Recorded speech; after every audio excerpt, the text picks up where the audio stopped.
Texto y contexto, una enseñanza seria y profunda de la palabra de Dios, con el pastor César Castañeda. No os conforméis a este siglo, sino transformaos por medio de la renovación de vuestro entendimiento.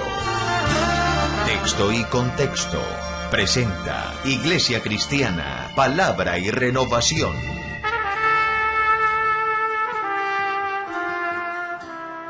Primera de Crónicas 16. Alabad a Jehová, invocad su nombre, dad a conocer en los pueblos sus obras. Quisiera que en esta noche habláramos acerca de esas cosas que nosotros hacemos en la vida, cómo desarrollar y cómo hacerlas de la manera correcta. Este libro de Primera de Crónicas, en este capítulo 16, vamos a encontrar que este capítulo es un salmo. Usted también lo va a encontrar en el libro de los Salmos, en el capítulo 105 y 106. Algo que nosotros queremos entender al estudiar esta porción de la palabra de Dios es que esta alabanza que el rey David le da a Dios, que es un salmo de acción de gracias, implicaba experiencias que el rey David había experimentado en su vida. Lo que nosotros hoy somos es el resultado de todas las experiencias que Dios nos ha dado. La vida de quien ama a Dios a través de los años va a ir formando una verdadera adoración, una verdadera alabanza, que va a ser el resultado de todas las experiencias vividas. Por eso la persona que apenas está comenzando en los caminos de Dios es como un niño, adora a Dios desconociendo muchas cosas. Usted nota que una persona recién convertida habla muchas cosas muy bonitas de Dios, pero también habla muchas cosas que no corresponden a la palabra. Y que uno cuando escucha a la persona nueva dice, bueno, gloria a Dios. Es normal que diga eso porque no conoce de Dios. Quiere amar a Dios. Entonces quienes van un paso más adelante dicen, esto que está diciendo no es muy bíblico, pero le entiendo que en su poco conocimiento de Dios está haciendo lo mejor posible. Le falta conocimiento bíblico, le falta doctrina, experiencias con Dios. Y a medida que la persona va adquiriendo la forma de entender, interpretar, hablar y conocer las cosas de Dios, van a hacer que haya una experiencia que madure. El rey David fue criado con unos principios espirituales de amor y temor de Dios. Pero la Biblia nos habla que David hasta ese momento solamente había sido un campesino, un creyente, alguien que en el campo adoraba y bendecía el nombre del Señor. En el campo aprendió a conocer a Dios detrás de las ovejas. Aprendió a conocer a Dios defendiéndole de los animales que rodeaban su rebaño. Y uno mira a través de los salmos como el 23, donde él hace una comparación de lo que es Dios y él, como el pastor y la oveja. Y David se coloca como una oveja. Pero a través del tiempo, uno va empezando a mirar en los salmos experiencias de David que le hacen ver esa madurez en el Señor. Por ejemplo, David en algún salmo expresa el momento de él ver cómo el impío aparentemente prosperaba y crecía, y cómo él, que amaba a Dios, se veía rodeado por sus enemigos, perseguido, momentos de dolor, momentos de dificultad en su vida. Y eso hace ver que el rey David tuvo un proceso de madurez. Ya uno va mirando a través de los salmos que van adquiriendo como madurez. Y uno ya lo va viendo como un hombre que entiende que es necesario el dolor, que en medio de la dificultad ve la mano de Dios, que ya no está preguntándole a Dios por qué, sino que ya entiende y de pronto lo que quiere preguntarle a Dios es, bueno, hay un propósito, hazme conocer tu propósito en medio del dolor. Ya no es deja que pase el dolor, sino yo quiero conocer lo que me quiere reflejar a través del dolor. En el libro de Crónicas, la Biblia nos habla desde el capítulo 12, cómo fue que David dentro de ese reinado fue colocado al grado de rey. En el capítulo 12, versículo 23, dice que había un grupo de hombres que eran principales que tuvieron que ver con ese traspaso del reinado desde Saúl hasta David. Y en el momento en que David toma el trono de Israel, él tiene que hacer un reconocimiento de algo que estaba pasando en el pueblo de Israel. En la época del rey Saúl tuvo una situación muy peligrosa para el pueblo. Antes de Saúl, que fue el primer rey, el pueblo de Israel gozaba de una relación continua con Dios a través de Samuel. Samuel representaba la voz de Dios para Israel. Y mientras Dios estuvo tratando con el pueblo de Israel directamente, tenía la voz escuchada a través de Samuel en el pueblo. Pero también había algo, y es que desde los días de Moisés, la presencia de Dios y la voz de Dios para el pueblo de Israel era clara, manifestada a través de la gloriosa presencia de Dios en el arca del testimonio. El arca del testimonio, desde el Antiguo Testamento, fue colocada en lo que nosotros conocemos como el tabernáculo. El pueblo de Israel acampaba, eran 12 tribus, muy grandes, y las 12 tribus estaban ubicadas alrededor del tabernáculo. 4 tribus al frente, 4 tribus a un costado, 4 tribus en la parte de atrás y 4 tribus en el otro costado. Y en la mitad del pueblo, entonces, estaba morando la presencia de Dios. En el día, ellos veían la presencia de Dios porque se manifestaba desde el tabernáculo, salía una nube que les cubría del sol. Pero en las noches, como las temperaturas del desierto subían a más de 50 grados centígrados de día, podían bajar en las horas de la noche a más de 14 grados centígrados, bajar. En el día un calor terrible y en la noche un frío escalofriante. Entonces, de noche, Dios permitía que hubiese una columna de fuego alrededor del pueblo de Israel. Entonces, podríamos decir, como lo dijo una vez un escritor, que Dios al pueblo de Israel lo tenía aclimatizado. Pero una de las cosas más tremendas es que había una forma como Dios guiaba y hablaba. 1, a través de sus siervos. 2, moraba a través de su presencia. Por ejemplo, cuando el pueblo de Israel debía marchar, ellos entendían que debían marchar porque la nube salía y se corría. Y entonces ellos sabían que en ese momento tenían que desarmar todo el campamento y vámonos, que el Señor está diciendo que marchemos hacia la derecha, a la izquierda, hacia el oriente, hacia el occidente. Ocurrió algo, y es que en el reinado de Saúl, ustedes empiezan a mirar que el pueblo empieza como a tener una reubicación. Ellos empiezan a experimentar, y habían hecho la conquista, pero en medio del pueblo de Israel se necesitaba la presencia de Dios. El arca del testimonio se había perdido y ellos habían tenido dificultades, y el rey David ve la necesidad de traer el arca nuevamente a Jerusalén. Entonces el rey David recibe una orientación de todos los capitanes de millanes y de centenas, llamó al pueblo de Israel, y una de las cosas que vio que era necesario en su reinado era traer el arca del testimonio a Jerusalén, porque era lo que mostraba y le representaba la presencia de Dios en medio del pueblo de Israel. Y dice que era necesario que trajeran el arca, el versículo 3, a nosotros, porque desde el tiempo de Saúl nosotros no hemos hecho caso del arca. Aquí hay algo, y es, en la vida espiritual, nosotros siempre tenemos que tener claridad en que la presencia de Dios tiene que ser principal en nuestra vida. Ahora, eso era claro para David. Y una vez se hizo eso, dice que se reunió con toda esta asamblea, y toda la asamblea dijeron que bien, vamos a traer el arca del testimonio. Entonces todo Israel, desde el lugar llamado Sihor de Egipto hasta la entrada de Hamad, se levantaron para traer el arca de este lugar que era Kiriat Jearim.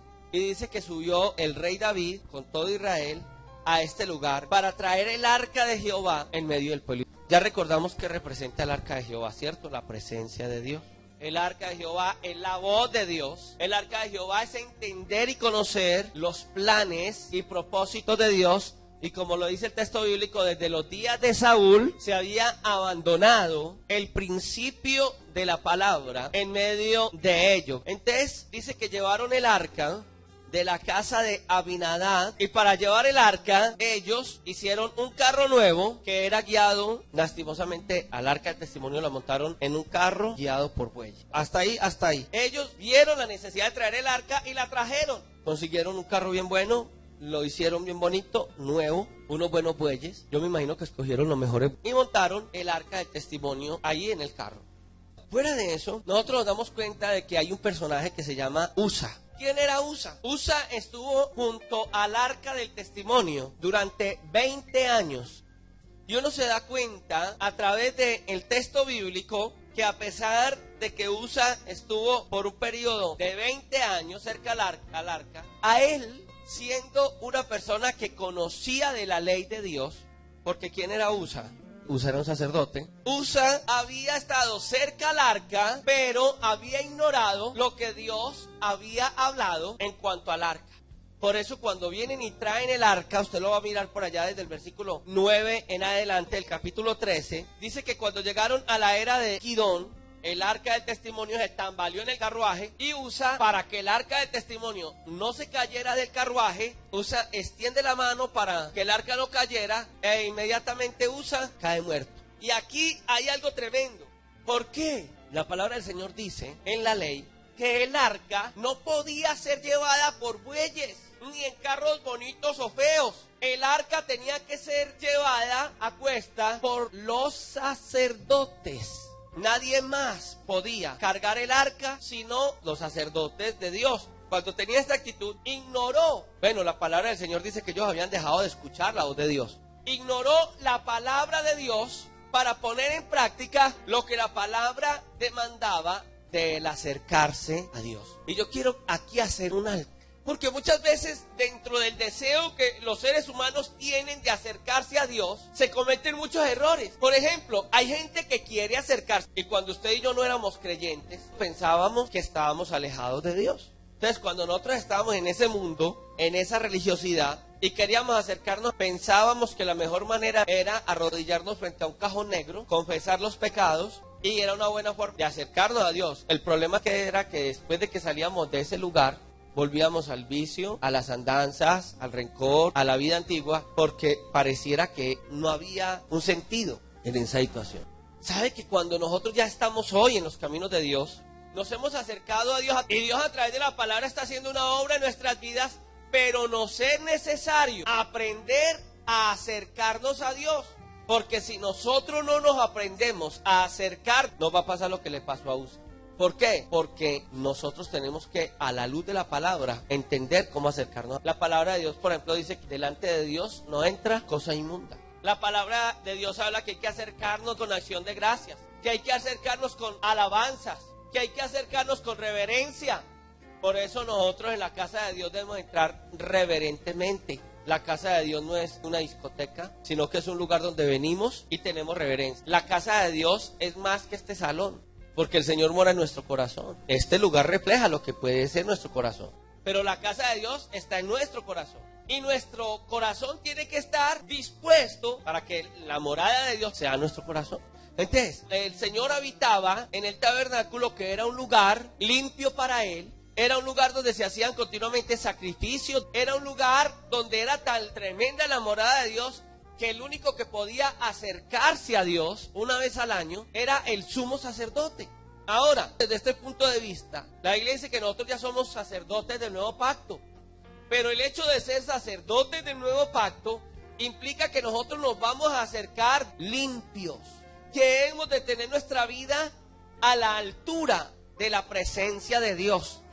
Y en el momento que alguno, por la confianza que tiene de las cosas de Dios, porque es cristiana o cristiano hace 15 o 20 años, porque hace mucho tiempo conoce y va a tomar las cosas a la ligera o con ligereza, puede representarle un peligro en su vida y puede destruirlo. La Biblia, por ejemplo, hablando acerca de el comer indignamente el cuerpo y la sangre de Cristo, que no solamente es la Santa Cena. Nosotros en esta noche estamos comiendo y bebiendo el cuerpo y de la sangre de Cristo.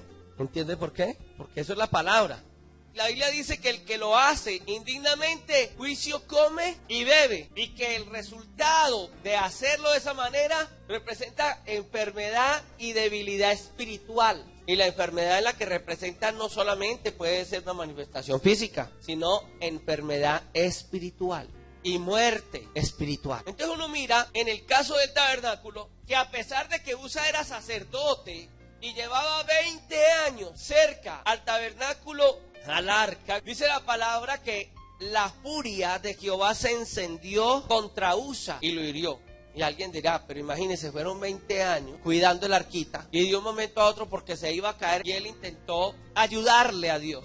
Dios no necesita que le ayudemos. Nosotros no podemos hacer cosas para agradar a Dios si se salen de los principios que Dios ha colocado en su palabra.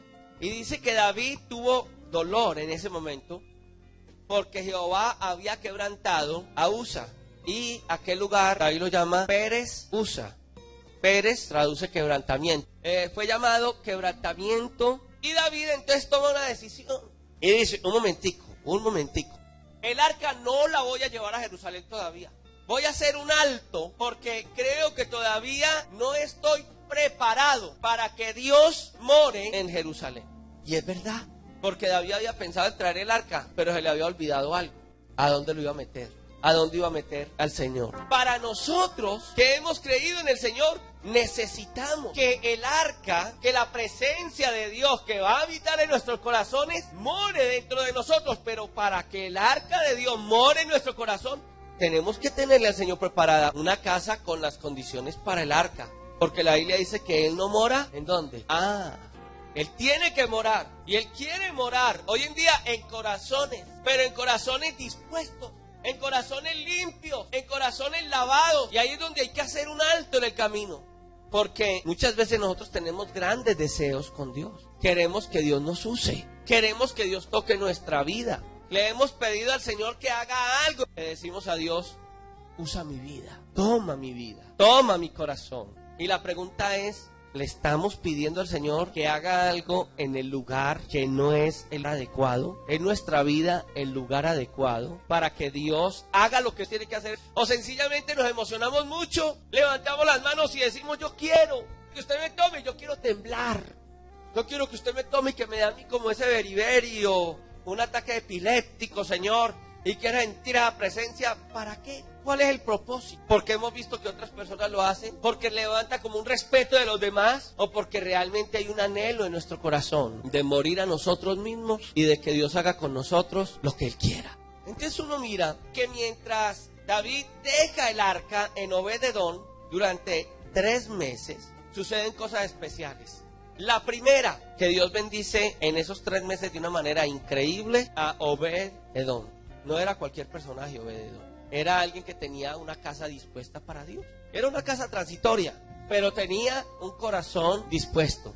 La palabra del Señor dice, yo deseo que tú seas prosperado en la manera en que tu alma está siendo prosperada, o que prospera tu alma. Ahora, en el capítulo 14, entonces ya recibe David cierta madera de cedro, y vienen albañiles y carpinteros y edifican una casa. Y cuando eso sucede, a pesar del error de David, porque si vamos a hablarlo en un término de responsabilidad, la muerte de Usa fue responsabilidad de Usa y del rey. Porque si David hubiera utilizado el medio que era correcto, Usa no muere. Fue un error de los dos. En este campo, David se da cuenta que a pesar del primer error, Dios lo amaba y lo había confirmado como rey. Entonces, la Sagrada Escritura nos enseña que David edifica una casa para Dios. La Biblia habla en el capítulo 14 cosas tremendas, por ejemplo, como a David desechando idolatría. En el versículo 12, después de que ellos suben a Valperasín y David derrota a esta gente, él encuentra que allá habían ídolos. Inmediatamente David se da cuenta que hay ídolos. ¿Qué hace él? Los manda a destruir. Y aquí hay algo que hay que entender en la espiritual, y es que nosotros tenemos que mirar cualquier ídolo que se quiera levantar en nuestro corazón. ¿Sabe usted qué es un ídolo? Algunos dirán, un ídolo, pues sí, un muñequito de esos de barro. Ese también es un tipo de ídolo. Pero el ídolo es todo aquello que le robe el tiempo a Dios. Un hijo puede ser un ídolo. La ambición puede ser un ídolo. El trabajo puede volverse un ídolo. Situaciones en la vida de una persona pueden volverse un ídolo. Entonces, aquí la Sagrada Escritura nos muestra la necesidad de buscar ídolos, porque mientras hayan ídolos, la presencia de Dios no va a poder morar en nuestro corazón. Él dice que destruyó aquellos ídolos de aquel pueblo y entiende que es necesario consultar la voz de Dios. En el capítulo 14 uno lo mira consultando, y en el capítulo 15 dice que ya construida el lugar para el arca de Dios y levantó una tienda. Entonces dice David, el arca no debe ser llevada sino por quienes.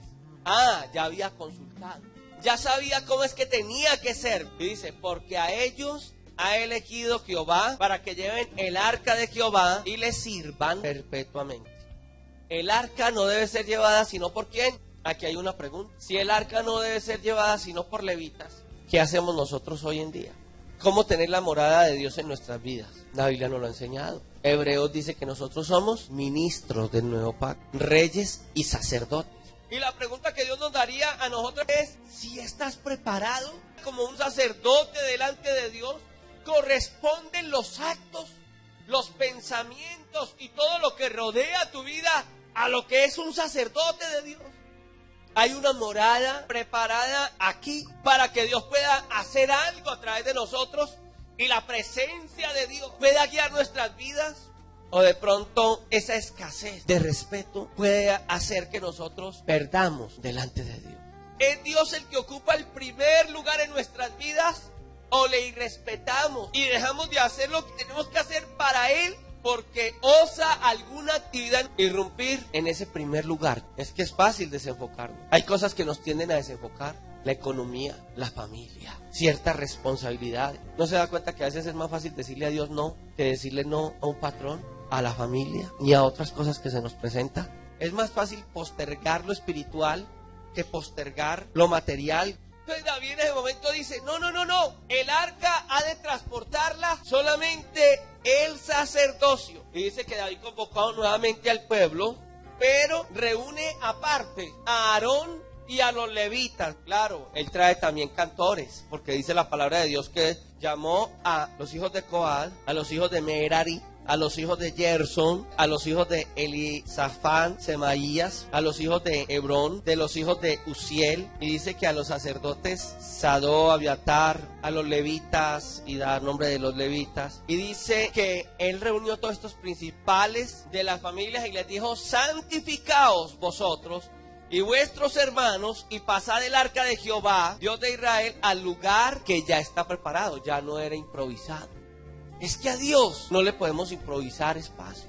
Es que la vida espiritual no puede ser una vida de improvisaciones. Es que nosotros no podemos decir que vamos a venir a la iglesia a recibir la presencia de Dios como cuando éramos de la tradición. Oiga, ¿hace cuánto no voy a culto en semana? Voy a tenerme que ir, hay 3 jueves que no voy a culto. Oiga, yo estoy viniendo los martes y no los jueves, o yo estoy viniendo los jueves y no los martes. No, es que Dios conoce, Dios sabe mi necesidad. Amén.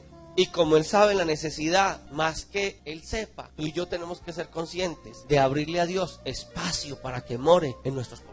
Entonces dice que cuando Él lo reunió a todos estos, ellos vienen por el arca, en el versículo 25, a la casa de Obed-Edom con alegría. Y dice que Dios, en este caso, fue el que le ayudó a los levitas a llevar el arca del pacto. No dice que los levitas le ayudaron a Dios. Dice que Dios es el que ayudaba. Porque, hermano, a veces nosotros en nuestra vida espiritual nos desenfocamos. Creemos, por ejemplo, que la obra no es de Dios, sino de nosotros. Creemos que si nosotros no ayudamos, la situación no funciona. La obra es de Dios. Y Dios es el que lleva la obra adelante, aunque seamos nosotros los que respondamos por la obra. Y alguien diría en esta noche, pues si la obra es de Dios, entonces que Dios mismo la cargue. Si la obra es de Dios, entonces pasen el alfolí y que de arriba caiga y lo llene. Dios es tan grande que lo puede hacer. Pero mire que los sacerdotes lo cargaban y era Dios el que les ayudaba. Porque ellos entendían un principio, y es que nada de lo que nosotros tenemos es nuestro, que es de Dios. Y cuando aprendemos a entender eso, la obra de Dios, Dios la lleva adelante, utilizándonos a nosotros. Cuando no lo entendemos, somos como USA, intentando ayudar a Dios, frenamos a Dios. Pero cuando nosotros entendemos que somos parte de lo que Dios quiere hacer en su obra, entonces nosotros sencillamente nos disponemos. Y si hay que hacerlo, lo hacemos. Y si hay que caminar, caminamos. Y si hay que ayudar, ayudamos. Y la obra del Señor, Dios mismo la saca adelante, usándonos a nosotros. Pero entendiendo que es Dios el que nos ayuda. Que la obra es de Dios, la obra no es nuestra. Y dice que fue algo especial. David iba vestido de lino fino. La Biblia por allá en Apocalipsis dice que el lino fino representa las acciones justas de los santos. Entonces representa que lo que David estaba haciendo y le daba gozo es porque él lo que hacía, lo hacía para Dios. Dice que venían los levitas, traían el arca, los cantores, y que Ananías era maestro de canto entre los cantores. Llevaba también de David sobre sí un efod de lino. Bueno, dice que todo Israel vinieron, traían el arca con júbilo. Había bocinas, trompetas, símbolos, salterios, habían arpas. Dice que cuando llegó a la ciudad de David fue algo especial para el pueblo, aunque no fue especial para la mujer de David. Porque, hermanos, no crea que todos los que están en el pueblo se gozan por una victoria que tenga el pueblo. Hay gente que no se goza, sí, pero los que somos del pueblo de Dios nos gozamos. Ahora, el capítulo 16, que es el que nos va a llevar al punto clave, nos dice que la pusieron en medio de la tienda que David había levantado para ella. ¿Y qué hicieron ellos? Trajeron holocaustos. Los holocaustos son sacrificios. Hermano, en alguna ocasión David tuvo la oportunidad de ofrecerle a Dios algo sin ningún costo. ¿Y sabe cuál fue la respuesta de David?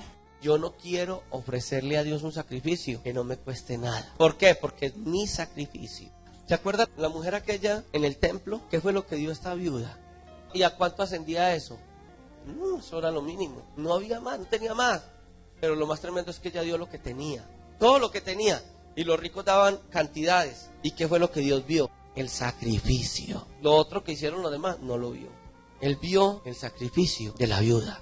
Hermano, la Biblia enseña que Dios bendice al que da con alegría. Que Dios bendice al que lo da de corazón. Haga lo que tenga que hacer para Dios. Y Dios le va a bendecir en la medida que, cuando usted y yo sacrificamos, Dios bendice, hermano. No he visto justo desamparado, ni su descendencia que mendigue pan. Séale fiel a Dios y Dios va a hacer algo especial. Ahora, dice que ellos sacrificaron delante de Dios y dieron sacrificio de paz. Hermano, es que cuando uno hace las cosas para Dios, a uno no le pesa. Yo he conocido personas que en algún momento en la vida espiritual han dicho, oh, yo haber regalado eso para la obra.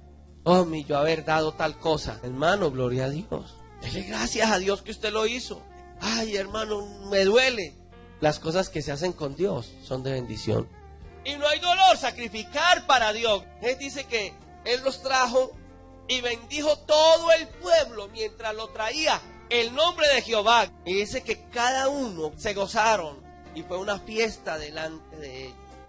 Ahora, el versículo 4, capítulo 16, dice que puso David delante del arca de Jehová ministros de los levitas, para que recordasen y confesasen y lo hacen a Jehová Dios de Israel. Y empieza a mencionarlos. En el versículo 8 ya arranca a hablar acerca de este salmo. Y mire lo que dice este salmo: alabad a Jehová. Ya habían preparado lugar, ya habían traído el arca de Jehová delante de ellos, ya habían consultado la voz de Jehová, ya Dios les había mostrado cómo lo debían de hacer, ya estaban algunos recordando las palabras de Dios. Entonces en el versículo 8 dice, alabad a Jehová, invocad su nombre. Qué bendición, hermano, que cuando nosotros aprendemos a entregarlo delante de Dios, podemos alabar a Dios con libertad. Podemos bendecir a Dios con libertad. Podemos acercarnos a Dios con libertad. Y dice, dad a conocer en los pueblos sus obras. ¿Cómo hacemos nosotros conocer las obras de Dios? A través del testimonio. Bueno, usted a veces no tiene ni que hablar. Hay que hablar, porque la Biblia dice que hay que hablar, hay que testificar. Pero hermano, hay un testimonio más grande que habla más que las palabras. Por ahí hay un dicho que dice que tus hechos hablan tan duro que no me dejan escuchar tus palabras. ¿Es verdad? Usted puede decirle a alguien, yo soy cristiano, y si esa persona convive con usted todos los días, y le ve quejarse, y le ve pasar esas tribulaciones, y le ve la situación con la que usted vive. Si dice, yo soy cristiano, ¿qué le va a decir a la persona? Vea, ¿no me cree? Tus hechos hablan tan duro. Pero en algunas ocasiones, la misma presencia de uno como creyente a la gente le da paz. Hay gente que le va a decir a usted, yo no sé qué tiene usted, pero a mí me encanta verla, o verlo, porque cuando yo lo veo, yo siento paz. Simplemente acercarme a usted es como sentir paz. Ver usted cómo afronta los problemas. ¡Qué bueno es eso! Sí, porque cuando Él ha morado en nuestro corazón y hay morada de Dios en nuestra vida, los pueblos van a ver a través de nuestro testimonio alabado y glorificado el nombre de Dios. La Iglesia Cristiana Palabra y Renovación presentó Texto y Contexto con el pastor César Castañeda. Sabaneta, Antioquia. Teléfonos 311-366-2902. Iglesia Cristiana, Palabra y Renovación.